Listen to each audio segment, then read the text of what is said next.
Welcome back, ladies and gentlemen. This is the Converge stage, and taking the stage next would be Singapore Polytechnic discussing building together, supporting startup success at Singapore Polytechnic.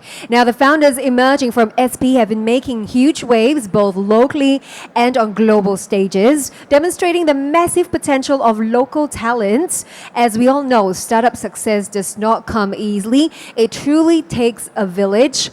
And bringing together, they have brought youth founders, mentors, industry partners, and ecosystem players. And today you'll be hearing first-hand stories and unique perspectives on the arduous yet rewarding process of building a company from 0 to 100.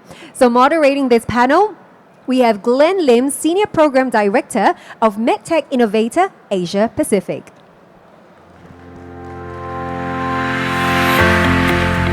Joining Glenn on stage, the panelists are Chong Ing Kai, founder and CEO of Stickum.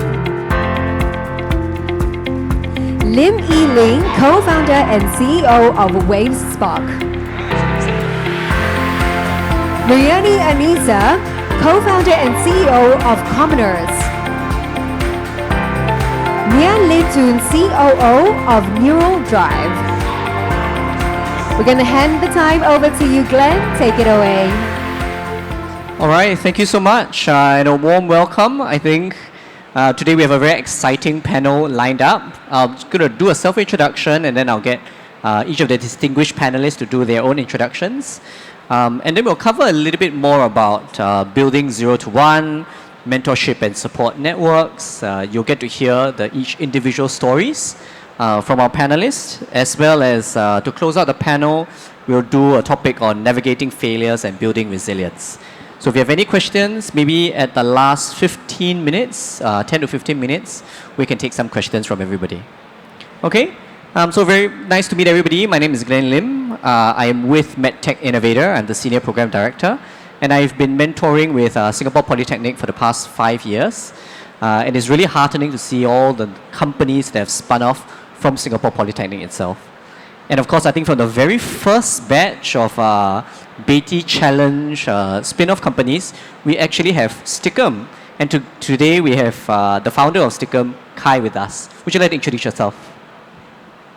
Hi guys, my name is Kai. I'm the founder of Stickum.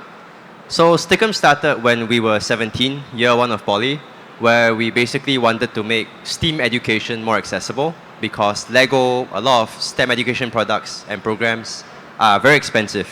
So our whole idea is to create a low-cost STEM kit using chopsticks, 3D printed connectors, and plug-and-play electronics so that schools, not just in Singapore, but around the region, can access good quality STEM education. Thank you so much. And I think next up we have Yiling from an ecosystem partner of Singapore Polytechnic. Thanks so much, Glenn. My name is Yiling. I'm obviously not a youth sitting here, but have been working a lot with youth. So I founded and run Waves Sparks. We are what I like to call the Antler, but for youth entrepreneurs, especially the ones under 25 years. So for aspiring youth entrepreneurs who need access to mentorship, insights, talent networks, community partners, and some funding, we provide a platform that brings youth entrepreneurs all together, especially across Asia. We also actually powered the last 2 seasons of Youth Action Challenge. And in fact, actually season 3, which happened during COVID time. Yeah, and I've been a partner of Singapore Poly too. Thank you. No, thank you so much. I think we're all youth at heart, one way or another. I think next we have Yenny. Hi everyone, I'm Yani. I'm from CEO and co-founder of Commoners. So Commoners is an upcycling design studio that upcycles textile waste into new products. So why we started this is because of the low textile recycling rate in Singapore. So back when, I think in 2019, textile recycling rate was 12%. But today, textile recycling rate in Singapore is down to 2%. So that is why we hope to extend the lifelongness of these textiles and shift it away from the landfill. But aside from that, we're a social enterprise as well, where we upcycle these products while also giving job opportunities to underrepresented communities like marginalized women. So that is in a summary what Commoners is. All right, thank you so much. And I understand you are now an NUS student as well. Yes. Okay. And last but not least, I think we have Nian. Introduce yourself. So, hello everyone. My name is Nian Linton from Newell Drive, and I'm the current CEO and the co-founder of Newell Drive. What Newell Drive does is basically it develops brain-computer chips. It's using silent speech technology. So we're trying to give voice and control back to the people who can't speak or even move. What first started as a hackathon project, we're now collaborating with health tech companies right now. Yeah, thank you. And I understand that you are still studying in Singapore Polytechnic. Yes, I'm in year 3 right now. All right. Congratulations on founding your first startup while you're still in school. Okay, so we'll cover the first topic, and that's really building 0 to 1. And I'll just ask a generic question. So, what are the kind of problems that you faced, right, when you started your company in Singapore Polytechnic itself? Kai? I think the biggest issue for me was time, because you're still a student, right? You still have a student, you have this idea that you want to work 100% on, but you're trying to balance between your exams, your studies, your school programs, assignments, homework, and then also your startup.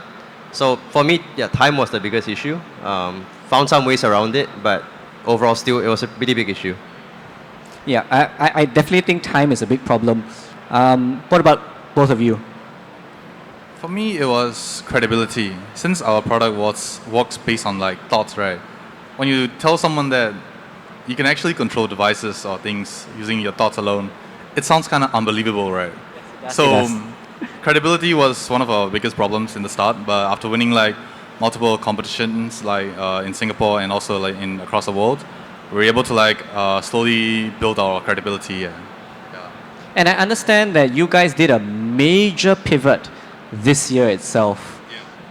Yeah, so we had a internal discussion along with some mentors as well, and we decided that what we were doing last year was very lost, I guess. We didn't know what industry to go to, and we were kind of lost. So eventually this year we had our own internal discussion, and we decided that this should be what we're doing, and we all agreed to it. Yeah, it was a pretty big pivot. And that's on top of taking exams and doing internships and all that as well. Yenny, what about you? I think similarly, I think starting in SB, being a student, we have to work with the resources that we have in terms of finances, in terms of networks, in terms of the time as well, because we're a student. And I find that is one of the bigger hurdles that we have to face. But I think that actually enables and really unleash the true entrepreneurship skills to actually work and be creative with what you have. So I actually really took the time to, set the credibility as well. Doing small projects that, reap out very small benefits for me, but that actually enabled us as a young company to actually pierce through the corporate side of things and actually get these partnerships with, major corporations like Decathlon to work together with us. So I think that's like one of the biggest hurdle. Yeah. So really focusing on small successes when you're still starting up to really build that brand name and credibility with initial clients, right? Okay. So I think we talked a little bit more about credibility gap, and I think how founders like you guys have helped to bridge that gap. Maybe, Yiling, from your perspective in mentoring and advising student startups, what is your biggest advice to everybody to build more credibility and get people to take students seriously,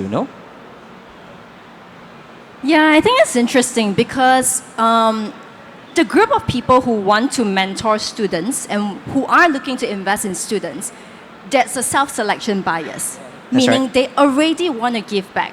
So definitely, first and foremost, don't go for the big name mentors that you see out there. Go for the ones who've kind of indicated, even on LinkedIn, that they are open to mentoring, they're open to education. Like, they've already indicated their interest first. But even for these mentors and investors who've already kind of opted in, what you all shared around time, right? I think that's one big thing that's oftentimes on mentors and investors' mind. Can this youth entrepreneur really dedicate enough time to building this startup? It is a full-time job. Yes, it's a full-time job.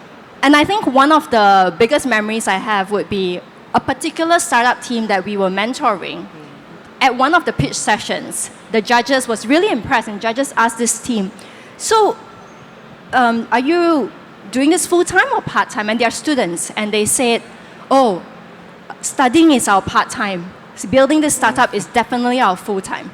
Right? And I think that really helped to instill that trust. But if I just put it a bit more concretely, what's important is, as a youth entrepreneur, is to show, not tell. You want to ship proof.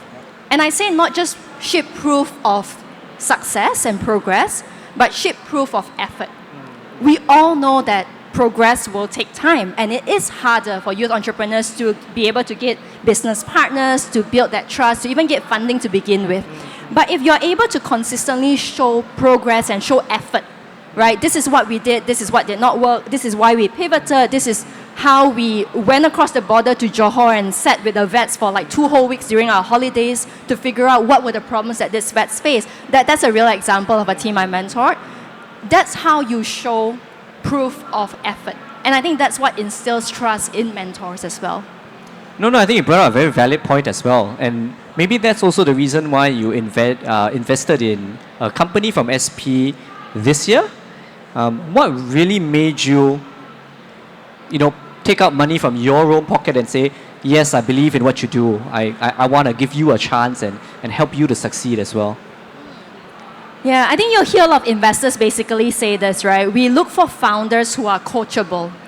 Definitely coachability over charisma is one key thing that I look for, especially because, just depending on the investors' vibes as well.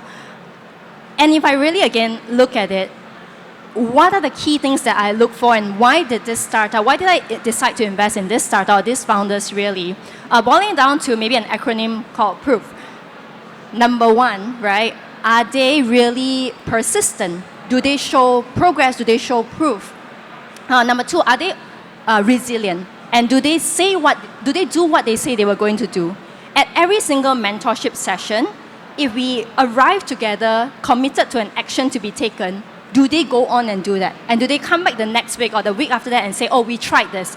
It worked, it did not work, doesn't matter, but we actually worked on it, right? Are they open to coaching? Do they listen with the intention of being, learning, or are they always defending what they are doing? It's really a fine balance. I mean, founders need to be stubborn, right, to a certain extent, but also, are they open to learning? I think it's one. Yeah, and then the velocity of experiments, again, are they consistently doing? And I think the fifth one key thing is, do they energize you? I mean, the truth is that, like, for mentors who are a bit older, like myself, we want to be energized too, like we are so jaded by corporate world and life and everything, that the reason we work with youth is because we want to see hope. We want to see energy. We want to be inspired. And so like every single conversation that I had with this team, I left feeling more inspired and like excited at what they're building, even if it's not something I would have built myself, right? But that's what made me kind of invest in them, because every time I saw them, they showed me progress. They showed me effort. And they consistently were doing things that wouldn't scale, right? In Paul Graham's words, it's like, do things that don't scale. They were trying hard, they knocked on doors, they looked up directories, really just doing things that in today's world, most people wouldn't even bother doing. Yeah, and that's why I invested in them. Yep. It reminds me of the Friday nights that we go back and do the mentorships and talk to the students and really understand what you guys are going through, and try our best to help you. And I think it's really fruitful to see all the students go back and really get shit done, right? Pardon my language. But I think it's great. But I think for the 3 co-founders and founders as well, right? Was being in Singapore Polytechnic, or did Singapore Polytechnic do anything to help you guys on this founder journey? Besides giving you assignments and asking you to go for your exams and being a full-time student on top of a full-time founder. Okay?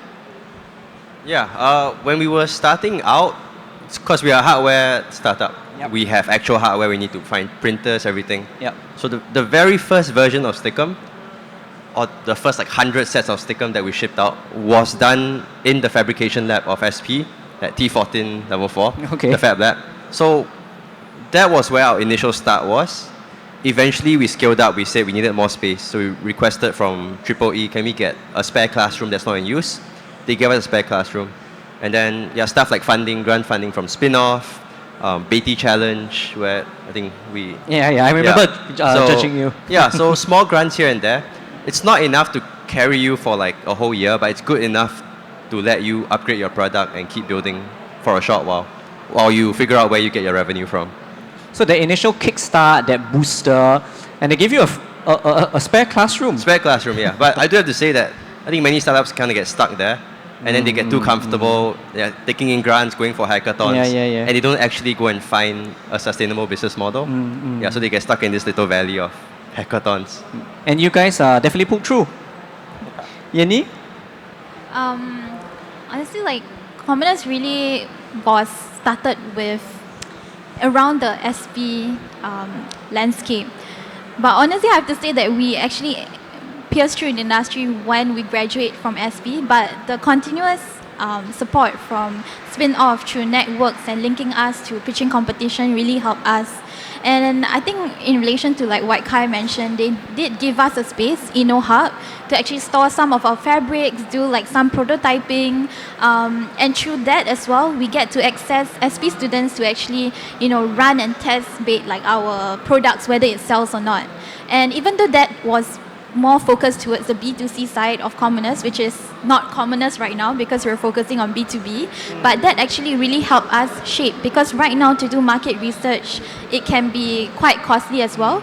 But I mean, SP really helped me to shape my thinking that, doing all this research doesn't have to be expensive, and they really give us like a ground to actually conduct all of this research, which really helped us in, shaping Commoners to where it is today. Yeah. Nian?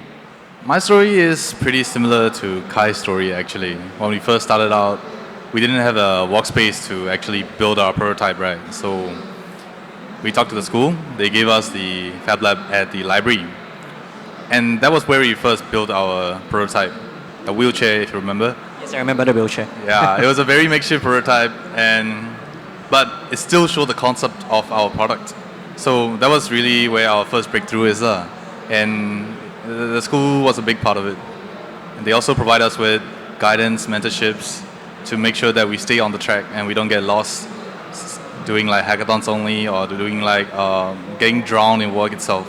So they're very helpful. Yeah, thank you. And I remember, I think you brought your brainwave controlled wheelchair to Switch last year. Yes, we did. Okay. No, I think that's wonderful. I think the additional exposure, the additional mentorship that you guys get seems to have helped you quite a bit in the beginning.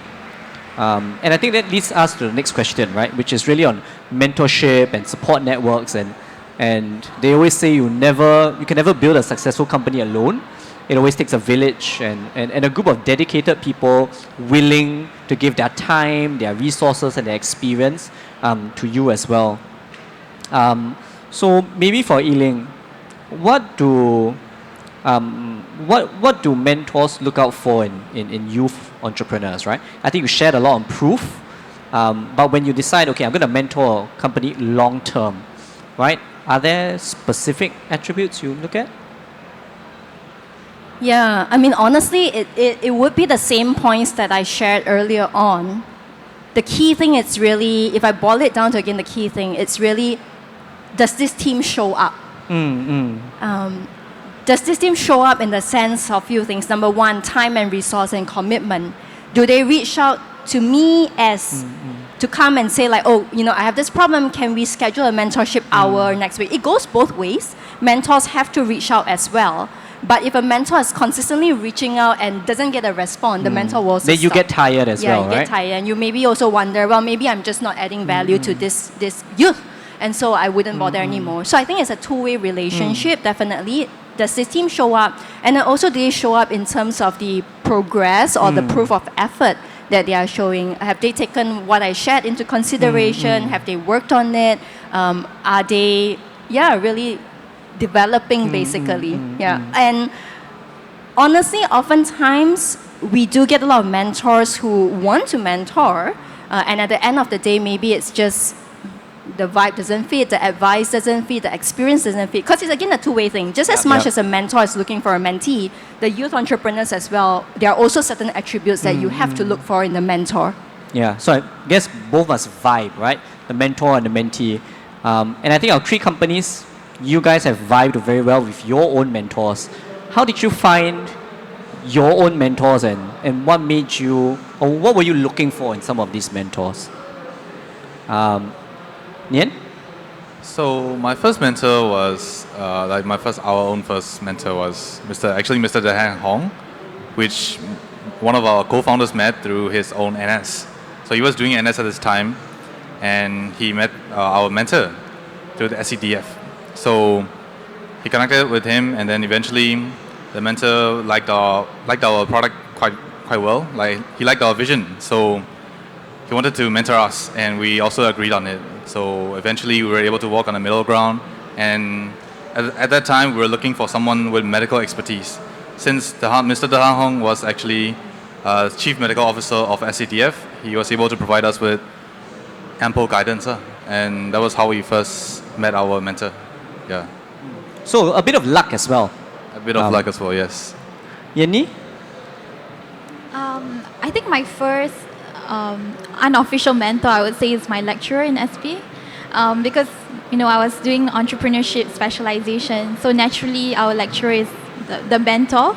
So through that, I actually get to, learn about the innovation model where you have to care about the feasibility, scalability, and viability of the business, which they really press through me to actually really think about it and not just look at things on a small level. And along the way, because we are also a social enterprise, we care about profits, we care about social impact. So the humane side of commoners through our journeys, we get to meet people from, for example, Raise, and then went through to Philip Yeo innovation model as well. So through that journey, I feel that finding a mentor is really a coincidence. It's a bump in the journey while you're, struggling. And it doesn't have to be like co-founders or CEOs, all the big names. It can be even like, because we're a social enterprise, even my makers who have many years of experience in industry are also my mentors, because I can never compare of what they have learned in the industry compared to the number of years that I've run the company. And I realize as well, they have to relate in terms of, not because of their ego, but also in terms of the mission and vision of Commoners, which cares about its people, which cares about the impact in terms of recycling textile waste. So it does relate on that level as well. And I do agree as well with Yiling that reaching out to them, and as well as consistency, sparking the conversation and everyday thought about things that is new is really important to catching up. So it goes both ways, and I feel like it's really a coincidence and bump in the journey. It's not really that that lucrative in terms of like asking them like, oh, can I be your mentor? It's along the journey as well. With similar values, they believe in what you do, you believe in their advice, and they've given you such good advice, right? That you feel that connection for them to become your official mentor. Okay? So my first official, unofficial mentor is this old lady called Seok Lin. Like, she's actually like my grandma's age. Okay. So I met her through the Philip Yeo initiative, Okay. where I was assigned to her. And then the first meeting I was preparing for it, I was like, what do I even ask her? She's ex-head of human resources at EDB. So completely different from startups, right? EDB is like... It's a government body. Yeah, completely different. And then the first meeting I went to her house, immediately was just like, come, let me order you food. Here are some books that you should read. This is where you are at life right now. This is something that I think is very useful for you. Then after a few meetings, I realized, oh, this is not a business mentor. This is like a life coach. Yes, a life coach. And then I found out, oh, she has a son who is about 10 years older than me, also doing startups. So although she was not a founder herself, as a parent, she saw what her son went through 10 years ago when he was starting out. And that gave her a lot of experience in guiding me in terms of, not like spiritually, but in terms of leadership and growing myself. Because I heard this really good analogy recently, which is that when you start a startup at a very young age, it's almost like being like a teenage parent, where you have this baby, that you had, but if you don't grow yourself with it, the baby's gonna not like stagnate, right? So by having a mentor who is, you know, one generation, 2 generations older than you, they're able to guide you not just in the business part, which I think business part you can find a lot of different mentors, but finding someone that can really guide you to grow up a bit and coach you through leadership struggles and all that. I think that's also very helpful for young founders at least. Yeah, we're all young, and I'm guessing you're still in contact with her. Yeah, I meet her quite often for dinner. Okay, where she buys you dinner. Okay. So I think this begs the next question, right? Which is, meeting a good mentor is about luck, right? But I think there'll be good places where you can find a good mentor, put yourself in a position where you can attract a good mentor as well, right? So Yiling, any tips on how do I find this person X to come and help me? Is this where we're supposed to put in a bit of a pitch for SP Sure. programs? I'm kidding. I mean, to be honest, there are a lot of programs these days for whether ACE Stage 1 has just announced new programs, SP, SMU, and US, all the schools have programs. National Youth Council runs programs as well. But I would say don't limit yourself, obviously, to programs. Like Kai mentioned, mentors are actually everywhere. It's up to you first and foremost to decide what do you need help with and how do you build a board of advisors or a board of mentors. I truly believe that a person shouldn't just have one mentor or one advisor because some mentors are there with industry expertise. Some mentors are there with technical expertise, whether it's sales or it's product or it's engineering, right? And then you actually do need mentors who are more like coaches as well. I think particularly for youth, sometimes what a lot of mentors don't realize is that there's enough naysayers putting down the youth. That actually what the youth need a bit more is reframing, nudging, helping them rethink, but really helping them move forward and upwards. Like cheerleaders. And recently I had a mentee who came and told me, and the funny thing was after 1 hour, my daughter who was listening to our conversation, she said, was that a mentorship session? It sounded more like a therapy session. Yeah, because we spent a whole hour of me really guiding and almost like giving her therapy because she had gone through a session with another person who told her that I don't think you're cut out to be a founder. Oh dear. Because you are overthinking things and you're not making decisions fast enough, you know. But so I think long and short of it is you need to decide what kind of mentors you want to get and how to build your board of mentors. From there, once you decided on that kind, actually honestly the outreach is simple. You find the person, research. In fact, at Switch today or tomorrow, you can sit through all the different talks, find speakers that you resonate with, reach out to them, make sure it's relevant. I've definitely had people come up to me saying, I've heard you speak at this and that. I like what you shared. Obviously, you know, yeah, you have to make it valuable to them.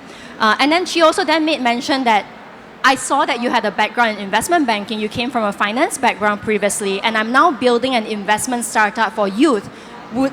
Could I get 15 minutes of your time, you know, in the next 2 weeks, just to tap your brain on investments for youth, right? That's the first step to opening the first meeting. That gets you your first meeting. After that, whether that meeting turns into a long-term mentorship depends on the vibes and whether I want to invite you to my house and whether buy you a meal. Yeah. Okay. Yeah, so I think it's the guts of being able to show up and really put yourself out there that really can open all these doors of opportunities for you. You can come to a networking event and not say a single word to anybody, and even if there are 10 or 20 good mentors there for you, it's very unlikely you'll meet any of them as well. Okay, so last question from me before I open it up to the audience is really the pain that all startup founders go through, right? I think all of you are in different industries and face different types of challenges. Is there any particular necessary pain that you feel a founder has to experience in order to be where you are now? So it's a difficult question, right? You got to pick your poison. But maybe we'll start with the most experienced of us all. Kai? Let me think about it for a while. Okay. Eileen, do you want to start? Because I know you've founded companies, many companies, and exited many companies yourself as well. Exposure therapy to rejection. So Yeah, you you- found your own therapist when you were a founder. Yeah. No, I think essentially you've just got to get used to being rejected, to understand that when people ghost you, it's not necessarily you. It's not personal. It's not personal, and that you are not your startup, and your startup is not you. So learning to, it's really a pain that you have to go through, and everyone goes through that because our identities as founders is so intertwined with our startups' high and lows, right? Yeah, but learning to differentiate and separate that is important. Okay. Yeah, okay. Now I remember. I think doing stuff that doesn't scale is what you start out with.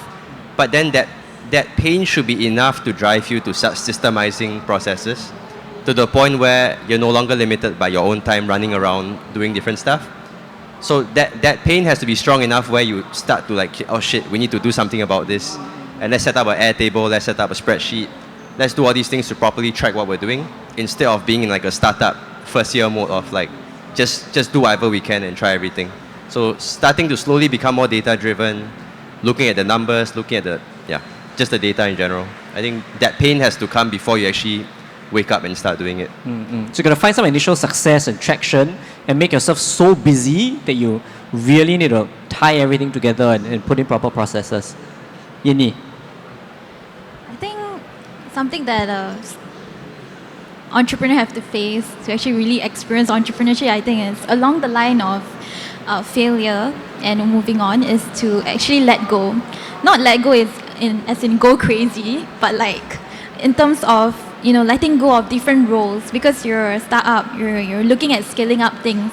You have to let go of certain tasks and trust your team that they can actually carry out. And I think that is something that I learned to actually let go of these certain tasks to my designer, to my project manager to take it on. And surprisingly, they're able to actually perform it way better than I am.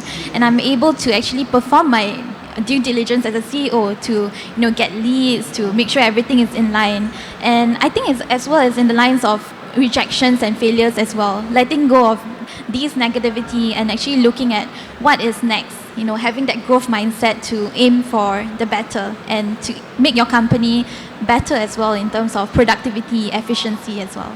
So I think that is really something difficult because, at the start we maybe have this concept that, oh, I'm a boss, I have to do everything, I control everything, I don't need partnerships, I don't need friends, I don't need networks, but actually we do need this support along the way. So I think that is really something that I actually learned and picked up while, trying to be a better entrepreneur. Yeah, because in the beginning you had to roll up your sleeves and do everything yourself, right? But it sounds like you found a good team. It's very similar to what Jack Ma has mentioned as well. You want to work with people that are better at you and can do things that you cannot do yourself. Last but not least, Nian? For Neural Drive, it was R&D. It was a very necessary pain that we had to do because first prototype, we poured money into it. At the very first start of the startup itself, right, we didn't have any funding at all. So what we did was we put each of our own money inside. We have 4 founders, each put 1K, we had 4K. So our first prototype, we spent, I think, quite a lot of money. So while we were doing that, around 2-3 months after the first prototype, we realized that this wasn't it. This wasn't something that was portable, that's user-friendly, that wasn't accurate. So we had to let that go, even though we poured thousands into it. And I feel like that was a very necessary pain that we had to do since we had to start out somewhere. Yeah. Because if you didn't do a first prototype, you wouldn't know what works and you wouldn't have Exactly. found the next best idea, right? Okay. Okay, sounds good. So you've heard a lot from our panelists. We'll open the floor to some quick questions as well. So when a mic comes to you, just tell us who you are and just ask us your question, okay? I think we have a gentleman in the middle. Hello, my name is Ilzi. I come from SPE as well, batchmates with Inkai.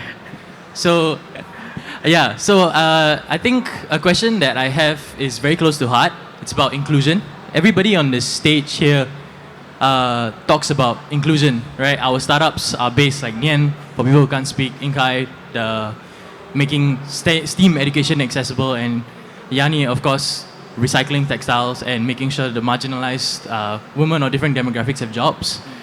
The question I have is, the startup community can seem uninclusive, right? Like Nien said, you bought money into your first startup. Inkai, you had your first 3D printer and then used the Fab Labs. How do we provide support for those who do not have the initial capital but have the idea in their head? They don't have the hardware, they don't have, the necessary softwares to build it, but they have the passion and the drive, like you said, Yiling, right, to grow. How do we weed out these people in Singapore? Yeah, that's my question. So so in essence your question is how do we promote inclusivity in terms of social economic status in terms of in the startup community? So if a startup has no money, what can we do? Maybe Yiling might be the most suitable person to answer this question. I don't think this is a problem that a single person can solve. It's really an ecosystem problem, and one that the ecosystem needs to come together to solve it. It's close to my heart because, as you know, you're part of Youth Action Challenge National Youth Council. And every single year, YAC or NYC asks, how can we be more inclusive? How can we get students and youth from all facets of life to come in? And NYC does that by outreaching through partnerships with all the IHLs, all the madrasas and everything. I don't think they've cracked it, definitely. So it needs everyone to reach out and to help reach out. It takes also you, when you see a call for a program and whatnot, to be sharing out with the communities that you know about. So that's one, that's the coming in. I do think that there are programs out there that are looking for founders who are from all walks of life and who are creating solutions that are more inclusive. So the outreach is one, right, that we all need to work together on, and we've not cracked it, but would love to hear ideas from you as well. And I definitely do hope that Enterprise Singapore and all the IHLs would also take greater efforts to kind of do that. Yeah. But I think it's also the other way around, right? Which is that if you know as a student founder, you're facing these issues, either a lack of funding, or if you know you don't have a certain expertise, that you need to go and find a mentor. I think a lot of it is also how the entrepreneur themselves will go and solve problems. Because I think as you start a company, you will never have all the answers. And every day you're solving problems, day after day. It's always a new problem that comes up, right? And I think there's a lot of self-initiative that as a founder, you're going to have to put yourself through as well. Maybe just to add on, I think this is where as an entrepreneur, you're always going to the ground and finding out why are people not using or buying, or what's the problem they face, right? I think one key thing that we would love to know as well is what's stopping these entrepreneurs or this youth from coming forth. Is it because it's opportunity cost? By coming to a program, I'm giving up on working a part-time job. If that's the case, then a program which actually gives them a stipend could be or might be a potential solution, right? Or is it because, again, the time commitment is too high? Is it because I don't have the digital technology, I don't have a laptop which I'm going to need? Is it because I don't have money to pay for AI tools which everyone is using right now? Or is it because I really just have not heard of all the hackathons that's going on right now? What is it? And when we know that better, then I think the interventions can be better designed. Yeah. Yep. All right. I think we have another question from the gentleman in red. So basically, I want to introduce myself first. I'm Chuan. I just recently finished a master's degree in quantitative finance from Singapore Management University, or simply SMU. And so basically, I've been in the startup space for like close to 2 years, and in particular, I was in most recently in the Mount space for like more than a year for now. Like in fact, 1.25 years in this incubator under the SMU BIG program, Business Innovation Generator. So basically, in many innovation ecosystems, for instance, like Singapore and China, like startups that would like win national or regional competitions like Tiger Launch, the Asia Regional Finals, or the global competitions such as the Hub Prize. As I think like one of the panelists actually like took part in and won the first prize in it. they often like receive like temporary attention, funding, or validation, but yet many still struggle to turn those wins into like lasting business traction. And this raises like a key question: how can ecosystem builders, investors, and public agencies move beyond competition-based recognition to provide the right mentorship, collaboration, and to provide mentorship, collaboration, and long-term support that help founders translate early-stage achievements into sustainable startup growth and resilience? So I want to ask like each of those panelists this kind of question. Okay, that was a very quick question. You talk very fast. Well, it's a good question. Maybe I'll direct the question to Kai, right? And slightly rephrase it a little. How did you get your first customer? How did you manage to find that initial traction? Because I know Stickum has won a lot of awards, and I think the most recent is the Holt Award. Congratulations. But you know, beyond all these awards and appearing on television and the newspaper and all that, what would be your advice to startups to go beyond this publicity kind of items? I talk a lot about this hackathon culture thing because I feel like a lot of startups get stuck in this hackathon thing, especially when there are so many hackathons in Singapore that I think you could do like a full-time job just pitching at hackathons and winning money. But it's the job of the startup to separate themselves from, okay, I'm going for this hackathon to pitch. I may tweak my thing a bit because it's maybe about sustainability or AI or whatever, but your core business you still have to keep running. You cannot spend all your time, like when we went for the Holt Prize, I went late because I was busy talking to customers, pitching to schools in Singapore, running workshops. You cannot forget that you have an actual business you need to run, and hackathons or pitch competitions or grant things, these are just ways to maybe extend your runway a bit more. But your main business still has to survive. You still have to be relentless. Even though we got like the $1 million grant, we haven't received it yet. But I went to like 20 schools in the past 2 weeks, just going school to school, one by one, talking to them. Because if that money somehow doesn't come true or it disappears, what's remaining, right? The business model has to work. So then I think the other question you had was about what can the ecosystem do to support apart from the grants. I had this question also because with the Holt Prize, after we won, there was much less direct mentorship than we thought. But I also think that's not really the exact job of the person giving out the money, because for them to create this big ecosystem where we give you the money, we give you support, we give you space, everything, that's a lot to do.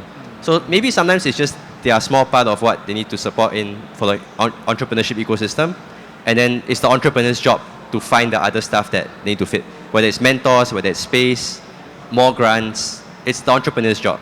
So a lot of self-efficacy, right? And self-direction. Okay, I think we have one more question from the lady that's in front.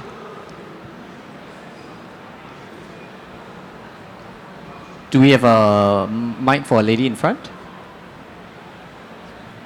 Thank you. Hi, I am Milen from the Holt Prize. So you're here today. I am here, yes. So what I'm really curious about, I mean, I know Kai's answer, but you're all very close to our mission, that is a social impact business, and I would like to know, why did you decide to run a social impact business instead of just staying into a commercial business and that's it? You know, like everyone wants to run their own company, but not everyone choose social impact. So I would like to hear a little bit more of that. Can I ask that question to Yenny? Of course. Okay. Yeah, I think choosing like the kind of company that you want to build, I've considered like enterprises, co-ops and social enterprise. But why I choose social entrepreneurship is because that it's really on intrinsic values, really on creating impact together with, creating profits at the same time. I mean, till today, my dad still asks me, Yani, are you running a charity? Then I said, no, Dad, I'm actually creating, profits, but actually making social impact at the same time. And it's actually possible because the social entrepreneurship model will build like every enterprise as well. It's just that we invest our profit back into our beneficiaries, while at the same time we create profits, while also enabling to scale up our social impact. And I felt that really aligned with me, and I felt, that is the way that I wanted to. It's obviously like very difficult I mean, based on the report by NVPC, social enterprises, I think maybe about 54% is either making profits or breaking even. But on your aspect, when you said that it's commercialization, I feel social enterprises can be commercialized as well. And we don't usually upfront say they were social enterprise. We run ourselves as normal enterprises as well, because we are there to provide the solution, the products and services, just as normal enterprises, but with an element of care for the beneficiaries that we are trying to help and build the impact together, the ecosystem. So a normal company, but a noble cause. Okay. So I think we've run out of the time that we have. Just really quickly, what is maybe a parting word of advice that you guys would want to give to our audience? I don't think we have time. I'm so sorry. Kai. Because I've seen a lot of student startups come and go. I think for students that are starting a social enterprise, focus more on the enterprise part. Yeah. Make sure you can survive sustainably, and then the social part you can double down once you're survivable. Because I think students are more inclined to care about the social part. And then because in poly or uni you're very comfortable with grants, with space, free space, everything, you kind of forget to build a good business model, and then it just dies after uni. Only you find a full-time job, let's just close it down. You need to make money in order to help other people. Yiling? If you've built a relationship with a mentor, maintain that relationship. Don't be afraid to think that like, oh, maybe I let them down. Maybe they don't want to hear from me anymore because my startup didn't work out. They are not your parent. They'll be happy to be in touch and continue maintaining that relationship with you because they've already invested in you, and they will hope whatever path that you choose, is the best one for you. So maintain and build on those relationships. Yenny? I think one advice is quite tough to fit in, but I really would say that, in this, we're in the topic of supporting startup success. Startups, we're already dependent on grants to actually, start kicking like our business. But I feel that grants is not the end of it. It's just a catalyst to actually run your business. You should actually really focus, like what Kai said, to actually focus on actually running your business and self-generating revenue to ensure your startup is running smoothly without the support of the grant. It's just there as a catalyst, not your revenue. Yeah. Yeah. My advice would be to just go for it. Like start that hackathon, build that app. Just start doing it, because a lot of people have difficulty at the starting point. I feel like if you have the good start right, then you eventually gain the traction. So my advice would be just to go for it. And not be afraid to fail. All right, so I think that brings us to the end of the panel. Please join me in a round of applause in thanking all our panelists today. And if you are a mentor that's interested to work with student startups, I think just head over to the SP booth and they'll be glad to help you out. If you're interested in doing something with SP or collaborating, I think they'll be more than willing to take you up on that offer. With that, I thank you so much for your time, and over to you. Thank you so much, Glenn, and our lovely panelists. Before you head off, can we get a group picture together? Lovely. All right, ladies and gentlemen, exactly like what Glenn said, if you'd like to catch the panelists, have more chats with them, feel free to catch them after they disembark from the stage, or you can also meet them at the Singapore Poly booth, which is over on my right. Now, with that, we've come to the end of day 2 here at the Converge stage, but it is not the end yet for the whole of Switch. Let me just share with you some of the events that's happening. So over at the Hibiscus Junior Ballroom, that's on level 3, you're gonna find the climate tech that is hosted by Antares Ventures and SOSV, and the session brings together Antares portfolio founders from Ionate, VFlow Tech, and the E-Plane Company, and they're there to discuss how capital and technology can work together to accelerate the next phase of climate innovation and energy transition. All right, so once again, this is happening on the 3rd floor at the Hibiscus Junior Ballroom, just right upstairs at the Convention and Exhibition Center. So to all the founders, investors, and corporate innovators who have converged here today, thank you for your energy and your challenging questions and also being engaged with us the whole of today. Tomorrow we'll start bright and early at 9 a.m. So I certainly hope to see all of you here in the morning. All right, with that, have a lovely day ahead. I wish you a fruitful day of networking. Take care and goodbye.